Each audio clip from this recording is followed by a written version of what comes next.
Big pass லைவ்ல second round task நடந்து முடிஞ்சதுல அதுல நம்ம கெஸ் பண்ணது இல்லைங்க, வேற மாதிரி ஒரு சம்பவம் நடந்திருக்கு. ரெண்டாவது டீம் ஒரு ஜெயிச்சுட்டு ஒரு ஆட்டம் போடுறாங்க பாருங்க, வேற மாதிரியா இருக்குது.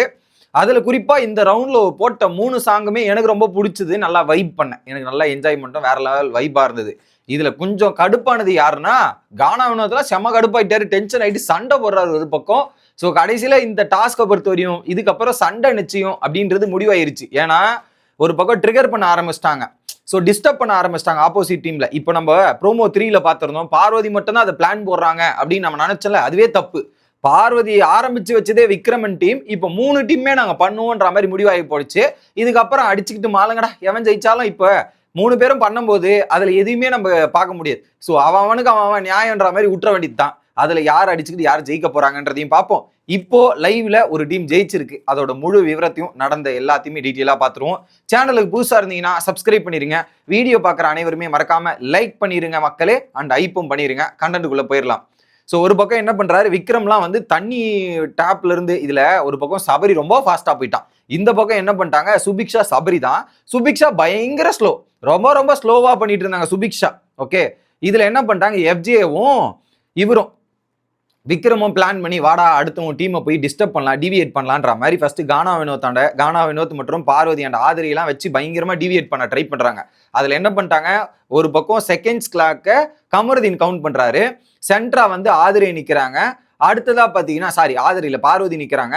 அந்த சைட்ல வந்து பாத்தீங்கன்னா கனி உட்காந்து கவுண்ட் பண்ணிருக்காங்க. ஓகே, இந்த டீமை பொறுத்தவரைக்கும் சபரி மற்றும் சுபிக்ஷா, அந்த டீம்ல அதே கானா வினோத் எந்த பொசிஷன்ல நின்னாரோ அதே பேரு, அமித் எந்த இருந்தாரோ அதே பேர் தான். ஓகேவா, இதுல என்ன பண்றாங்க நேரா போயிட்டு ஃபர்ஸ்ட் ஆதிரியெல்லாம் வச்சு அங்க கலாச்சி ஃபன் பண்ணி பாட்டெல்லாம் பாடிட்டு இருந்தாங்க. அவங்க டென்ஷன் ஆகாம ஃபர்ஸ்ட் இருந்தாங்க.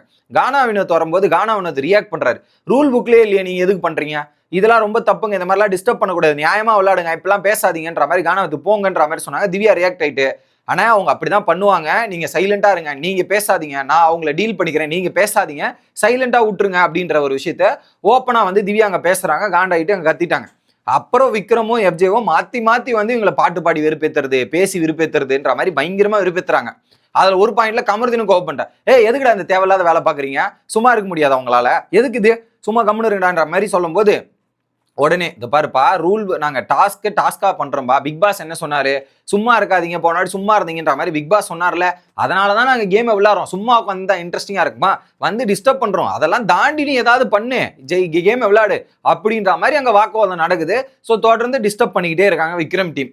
ஸோ ஃபர்ஸ்ட் என்ன பண்றாங்க, இந்த டீம் போய் பஸ்ஸர் அடிக்கிறாங்க. யாரு, கமருதீன், பார்வதி, கனி மற்றும் ஆதிரை டீம் போய் ஒரு பஸ்ஸர் அடிக்கிறாங்க. பஸ்ஸர் அடிச்ச உடனே போட்ட பாட்டு இருக்குதே வேற மாதிரி, குட்டி பிசாசே உன் தொல்ல தாங்கலையே அப்படின்னும் போது அந்த சாங் போடும்போது ஒரு மூமெண்ட் பண்ணாங்க பாருங்க எஃப்ஜே, திவ்யா மற்றும் விக்ரம். பார்வதி ட்ரெஸ்ஸை போடுறாங்க, பார்வதியை பார்த்து ஒரு ஆக்ஷன் சீக்வன்ஸா அதை காமிக்கிறாங்க. அந்த பாட்டை போய் வைப் பண்ணிட்டு இருந்தாங்க. கனிலாம் ஒரு பக்கம் ஃபன்னு தான், இவங்கெல்லாம் அந்த காஸ்டியூம்ஸ் போட்டு டான்ஸ் ஆடுறதே ஒரு அல்டிமேட் ஃபன்னு, நல்லா இருந்துச்சு. ஆனா அவங்க உள்ள ஆடுறத விட வெளியே ஆடுறாங்க பாத்தீங்களா, அது கொஞ்சம் குவைட் இன்ட்ரெஸ்டிங்கா இருந்தது. எஃப்ஜே கலக்கிட்டாடே, எஃப்ஜே வேற மாதிரி இருந்துச்சு. ஸோ இவங்க அடிச்சுட்டாங்களா. ரெண்டாவது டீம் என்ன பண்ணுச்சு, ஸோ இவங்க போனாங்க, யாரது திவ்யா, அந்த இது ஐயோ பேர் வர மாட்டேங்குது, கரகாட்டம் டீம் ரெண்டாவது போச்சு. அதுல போயிட்டு அவங்களுக்கு போட்டு தினிசு கட்ட அந்த ஒரு பாட்டுக்கு திவ்யா இவங்க காம்போ பயங்கரமா, குறிப்பா எனக்கு சாங்ல அவங்க அதுல சாண்ட்ரா திவ்யா காம்போ பயங்கரமா இருக்குதுங்க, பயங்கரமான டான்ஸ் எல்லாம். ஆனா என்னதான் இவங்க வைப் பண்ணாலும் டீம் 3 தான் சாங்ல என்டர்டைன்மெண்ட் பண்றது, வைப் பண்றது நான் நினைக்கிறேன். ரெண்டாவது இவங்க போயிட்டு ஆடின ஆட்டமும் செமையா இருந்தது. மூணாவதா போனது சபரியன் டீம். அதான் ஐயோ ஆடிக்கிட்டே இருப்போம் அந்த டீம், என்னாச மைதலையே என்னோடு காதலையே அந்த பாட்டு தான். அங்க போய் பாட்டு ஆடும்போது அதுல எஃப்ஜே பண்ணா பாருங்க, குறிப்பா காட்டுவாசியாக மாறி எஃப்ஜே வந்து அந்த சட்டையை கைட்டி போட்டு அந்த காட்டுவாசி மாதிரி அந்த ஈட்டி இருக்கும்ல, அந்த ஈட்டி வச்சு ஒரு விஷயம் பண்ணா, ரியாக்ஷன் பண்ணா பயங்கரமா இருந்துச்சு.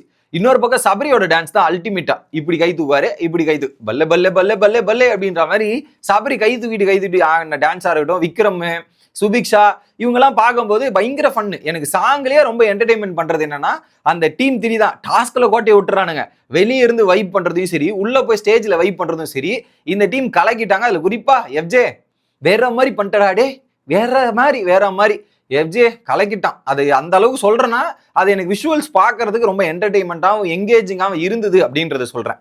ஸோ அடுத்து என்ன பண்றாங்க, டைமிங் அனௌன்ஸ் பண்றாங்க. 1 hour 17 minutes தான். கரகாட்டம் டீம் வந்து 1 hour 27 minutes. ஆப்வியஸ்லி தெரிஞ்சிருச்சு. கரகாட்டம் டீம் ரெண்டாவதா பிரஸ் பண்ணுவாங்க. 1 hour 27 minutesனா 10 நிமிஷம் அதிகமா இருக்காங்க. அடுத்து ஆடிக்கிட்டே இருப்போம் டீம் வந்து 1 hour 29 minutes. ஸோ இவங்களுக்கு அப்புறம் 2 நிமிஷம் கழிச்சு அமுத்துனாங்க. அதனால அவங்க போயாச்சு. ஃபர்ஸ்ட் அடிச்சது அம்மாடி ஆத்தாடி 1 மணி நேரம் 22 நிமிஷம் 18 செகண்ட். அழகா அந்த டாஸ்கை ஜெயிச்சது பார்வதி, கனி, கமருதீன் மற்றும் ஆதிரை இந்த 4 பேரோட டீமால தான் ஜெயிச்சது. இதுல குறிப்பா கனிக்கு ஒரு பெரிய பாராட்டுகள் கொடுக்கணும். அந்த கனி உட்காந்துட்டு ஒரு பக்கம் பார்வதி நின்றுட்டு இருந்தாலும் ஸோ கனியுமே அதை கவுண்ட் பண்ணிட்டு இருந்தாங்க. ஒரு பக்கம் கமருதீன் கவுண்ட் பண்றது இல்லாம டாஸ்க்ல இல்லாம கனி வெளியே உட்காந்து டேப் பண்ணிக்கிட்டே கவுண்ட் பண்ணிக்கிட்டு அதை டிஸ்ட்ராக்டே ஆகாம நிறைய டிஸ்ட்ராக்ஷன் பண்ணாங்க. கனியை வந்து விக்ரமும் இவங்களும் டிஸ்ட்ராக்ஷனே ஆகாம அங்க பண்ண தருணம் சூப்பரா இருந்துச்சு. ஒரு பக்கம் பார்வதி ஜெயிச்சதுக்கு அப்புறம் ஆட்டம் போட்டு தள்ளிட்டு இருந்தாங்க. ஸ்டேஜ்ல போய் ஆடுறது, இதுல போய் ஆடுறது பயங்கரமா இருந்துச்சு. பட் இன்னொரு பக்கம் அந்த கானா டீமை வந்து பாராட்டணும். தோத்தாலும் போயிட்டு பரவாயில்ல சூப்பரா விளையாடுங்கன்ற மாதிரி கை கொடுத்து பாராட்டினது நல்லா இருந்துச்சு. ஏன்னா வாட்டி கானா டீம் விளையாடும் போது எவனுமே கை கொடுக்கலன்னு நான் நினைக்கல நான் பார்க்கும்போது. ஆனா இந்த வாட்டி இவனுக்கு போய் கை கொடுத்து பாராட்டினது தட் இஸ் த ஸ்போர்ட்ஸ்மேன்ஷிப் அப்படின்றத சொல்லிக்கிறேன். அடுத்து என்ன பண்றாங்க, கானா வந்து டென்ஷன் ஆயிட்டாரு. ஏன் அவங்க இந்த மாதிரிலாம் பண்றாங்க, இது ரொம்ப தப்புங்க, ரூல் புக்ல போடலங்கன்ற மாதிரி கானா வந்து டென்ஷன் ஆகுது. அப்ப சொல்றாங்க சாண்ட்ரா, இல்ல ரூல்ஸ்னா அவங்க ரூல்ஸ்ல அப்படி போடல, கேம் இப்படியும் விளையாடலாம், அது தப்பு சொல்ல முடியாது, இதெல்லாம் பண்ண முடியாதுன்ற மாதிரி பேசுறாங்க. அப்படியா சொல்றீங்க, அப்ப நான் அடுத்த வாட்டி நான் போய் விளையாடுறேங்க, நான் போய் டிஸ்டர்ப் பண்றேங்க, நானும் போய் இறங்கி செய்யறேங்கன்ற மாதிரி டிஸ்கஷன் போறாங்க. நீங்க போங்க. ஸோ ஒரு பக்கம் சாண்ட்ராவும் அமித்தும் என்னட்டும், நான் நின்று பாத்துக்கிறேன், நீங்க போய் இது பண்ணுங்கன்ற மாதிரி அங்க டிஸ்கஷன் ஆகுது. திவ்யாவும் வந்து நான் பாத்துருங்க, ரியாக்ட் பண்ணாதீங்க, நீங்க சும்மாவே ட்ரிகர் ஆவீங்கன்னு தான் உங்க பண்றாங்க, அதெல்லாம் நீங்க புரிஞ்சுக்கிட்டு இருங்க அப்படின்ற மாதிரி டிஸ்கஷனும் பிளானிங்கும் அங்க ஒரு பக்கம் நடந்துட்டு இருக்கு. இப்போ காம்படிஷன் எப்படி ஆயிருச்சு, இதுக்கு நடுவுல வந்து பாத்தீங்கன்னா ஒரு பாயிண்ட்ல வந்து கனி போட்டு விக்ரம காலி பண்ணிட்டாங்க. சோ கனி போர் அடிக்குது டாஸ்க்கு, இந்த மாதிரி டிஸ்டர்ப் பண்ணாதான் நல்லா இருக்கும்ன்ற மாதிரி சொல்லும் போது இல்லங்க அப்பெல்லாம் பண்ணக்கூடாது, அப்பெல்லாம் பண்ண வேணாங்கன்ற மாதிரி விக்ரம் சொல்லிட்டு விக்ரமே வந்து அது பண்ணியிருக்காரு. நியாயமா இருக்கா விக்ரம், என்கிட்ட ஒண்ணு சொல்லிட்டு இங்க என்ன பண்றீங்கன்ற மாதிரி விக்ரம முடிச்சு விட்டாங்க. அந்த இடத்துல கனி ஒரே பாயிண்ட் போட்டு விக்ரம காலி பண்ணி விட்டாங்க. இதுல குறிப்பா இப்போ அந்த 3வது டீம் என்ன பண்றதுனே தெரியாம நான் கூட சொன்னேங்க, ஆடிக்கிட்டே இருப்போம்னா கடைசி வரையும் அவனுங்க அங்கே ஆடிட்டு மட்டும் தான் இருப்பானுங்க போல, பாட்டு டாஸ்க்கு ஜெயிக்க மாட்டானுங்க. ஸோ பேருக்கு ஏற்ற மாதிரி தான் நாங்க டாஸ்க்ல ஆடுவோம், ஆனா பாட்டுல ஆடுவோம், ஆனா இந்த டாஸ்க் ஜெயிக்க மாட்டோன்றது கரெக்டா தாங்க நேம் வச்சிருக்காங்க. நான் தான் ஓவர் எக்ஸ்பெக்டேஷன் வச்சிட்டேன்னு நினைக்கிறேன். பட் இப்போ காம்படிஷன் வந்து பார்வதி டீமுக்கும் வினோத் டீமுக்கும் தான் இன்னைக்கு டே. 3 நாள் டாஸ்க் தான் இன்னைக்கு டே. அதனால என்ன பண்றாங்க, வினோத் டீமை தான் அவங்க அட்டாக் பண்ணணும். ஏன்னா வினோத் டீம் அட்டாக் பண்ணதான் அவங்க ஜெயிக்க முடியும். ஸோ வினோத் வந்து இங்க அட்டாக் பண்ணாரு. யாரு கான்சென்ட்ரேஷன் மிஸ் ஆகி யாரு தோல்வி அடைய போறாங்கன்றதை வெயிட் பண்ணி பார்ப்போம். ஸோ இப்போ அந்த டிஸ்கஷன் ப்ரோமோல பார்த்த டிஸ்கஷன் நான் வீடியோ ரெக்கார்ட் பண்ற டைம் லைவில் நடந்து கொண்டு இருக்கிறது. ஸோ என்ன பிளான் பண்றாங்க, என்னென்னலாம் நடக்குதுன்றது 1 by 1 அப்டேட் சொல்றேன். ஸோ லேட் ஆச்சுன்னா அங்க லைவ்ல இந்த டாஸ்க் லேட் ஆகுதுன்னு அர்த்தம், அதை மட்டும் புரிஞ்சுக்கங்க. Bye guys.